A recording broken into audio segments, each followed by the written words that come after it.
So hey everyone, welcome back to yet another video on Log in the Tech Guy YouTube channel. Today we are diving into the Samsung Galaxy A54. Priced at $450 and packed with features, this mid-range device has certainly caught my attention.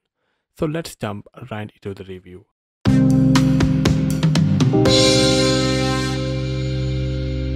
The moment I pick up the Galaxy A54, I fell in love with its design. Samsung has taken up a notch compared to last year's model.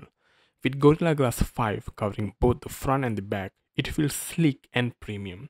The matte plastic frame adds to its sturdiness, and the removal of the camera hump is a welcome change. However, I must mention that the reflective ring around the selfie camera, which can be distracting in certain situations. Samsung's OLED displays are known for their quality, and the A54 is no exception. The 6.4-inch Super AMOLED display is absolutely stunning, refreshing at 120Hz. The colors really pop thanks to the increased saturation level. Whether you are gaming or watching movies, this panel delivers an immersive experience. And with its high brightness of 1000 nits, you won't have any trouble using it outdoors. The Galaxy A54 runs on Android 13 with Samsung's One UI 5.1 out of the box. I have been impressed with the improvements Samsung has made to its software over the years. One UI 5.1 is clean, well optimized, and intuitive, providing a seamless user experience. Multitasking is a breeze, and the phone handles scrolling through apps and feeds smoothly. While the performance isn't mind blowing, it's definitely a step up from its predecessor. Whether you love them or hate them, Samsung's apps are once again pre-installed on Galaxy A54. Some Google apps such as Messages, which serve as the default texting service, are bundled directly, but other apps like Samsung's internet browser are still default for the web. If you haven't tried the Samsung browser in a while, it's worth another shot. In fact, I prefer it to Google Chrome to most situations. As for the rest of its software, Samsung does a good job of walling them off its folder. For apps like Bixby and AR Zone, I wouldn't mind seeing those become optional downloads. 5000 mAh battery in the Galaxy A54 is the same size as last year's, but with slightly better performance. I consistently managed to get 6 to 6.5 hours of screen on time with Galaxy A54.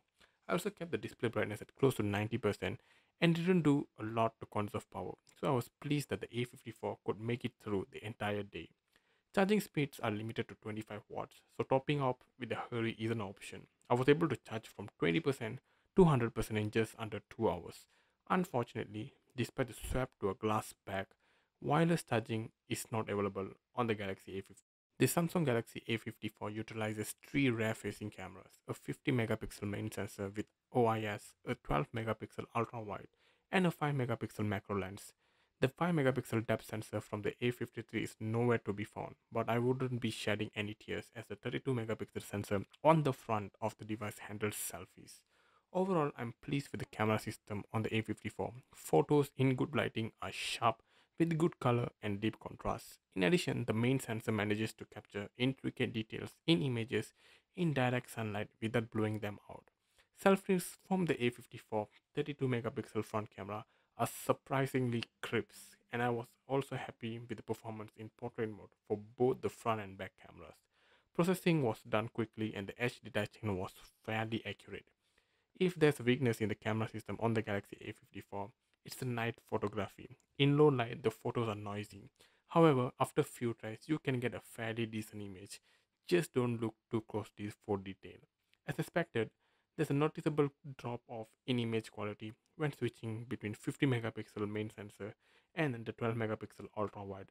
I enjoy having the extra versatility of the ultra wide, but be prepared for softer, darker images. That said, we are all better off pretending that the macro lens isn't even available. The images produced are grainy, zoom is reproduced digitally. As a result, there will be no moon photo controversy with the A54.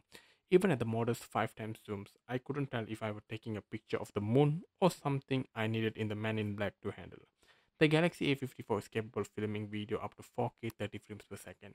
I was able to capture over 12 minutes of footage without any heat warnings from the system or app crashes. The phone got a little warm after 6 minutes, but not warm enough for the concern. Video stabilization also worked well, even filming at 4K 30. So, the prime question here is, should you buy the Samsung Galaxy A54? Well, If you're a Samsung fan and want a mid-range device with a premium build, brighter display, and improved performance, then absolutely go for it. The A54 offers a great user experience with Samsung's sleek One UI 5.1. However, if you don't have brand loyalty or can wait a bit longer, it might be worth considering the Pixel 7a and see what Google has to offer. Either way, you can't go wrong as we are finally getting the mid-range showdown between Samsung and Google that we have all been waiting for. With its 450 price tag, the Galaxy A54 justifies its value and delivers a solid smartphone experience. So that's it for the 3 months review of the Samsung Galaxy A54 5G. If you enjoyed this video, make sure to give a thumbs up and subscribe to Logan the Tag Guy YouTube channel for more tech content. Also, don't forget to check out my other videos, including my Museum of the Future video. Thanks for watching. Until next time, all love and peace out.